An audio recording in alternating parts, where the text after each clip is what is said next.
అయితే దేవుని ఉద్దేశములో కుటుంబం ఏమై ఉన్నది? ఒక తల్లిదండ్రులు బిడ్డలకు ఏమి నేర్పించాలి? వారు ఉండటము ఎలా ఉండాలని వారికి బోధించాలన్నది ఇక్కడ ప్రాముఖ్యమైన విషయం. సామెతల గ్రంథము 4వ అధ్యాయం 1వ వచనం అని చదువుతున్నాను. కుమారులారా, తండ్రి ఉపదేశమును వినుడి, మీరు వివేకమునందునట్లు ఆలకించుడి. నేను మీకు సదుపదేశము చేసేదను. నా బోధను త్రోసివేయకుడి.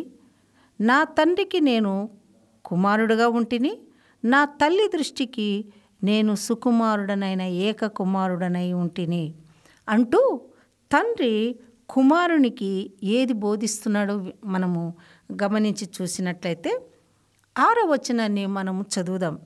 జ్ఞానము విడవక ఉండిన ఎడల అది నిన్ను కాపాడును, దానిని ప్రేమించిన ఎడల అది నిన్ను రక్షించును.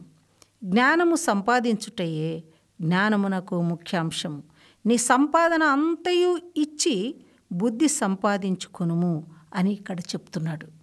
కాబట్టి ఇక్కడ తండ్రి కుమారునికి బోధిస్తున్న బోధ, నా కుమారుడా, జ్ఞానమును సంపాదించుకో, బుద్ధిని సంపాదించుకో. ఆ బుద్ధి నువ్వు సంపాదించుకున్నప్పుడు అది నిన్ను కాపాడుతుంది, నిన్ను రక్షిస్తుంది.